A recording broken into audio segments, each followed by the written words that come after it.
the effect of the concentration of salt in a water solution on the amount of hydrogen gas produced. So I am testing a 5%, a 10%, and a 15% salt solution to see which produces the most hydrogen gas. My control run is testing a 0% salt solution. During my practice trials, I had to adjust the time in which I was measuring the gas reduction because my 15% salt solution filled up the whole test tube before the time was up. So basically, I had to change the time according to the variable that produced the most hydrogen gas.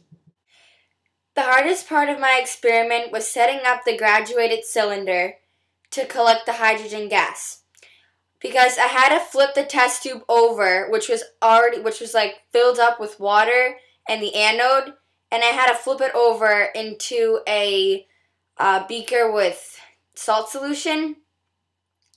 It was hard because I tried my best not to have any of the water from the test tube to escape while I was flipping it over into the beaker.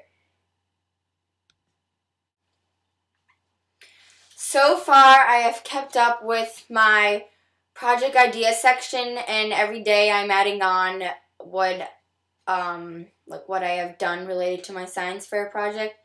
I have done my research and reference section, and the only thing I need to work on is my experimental data and design collection, because I haven't really wrote down the changes I made to my original procedure.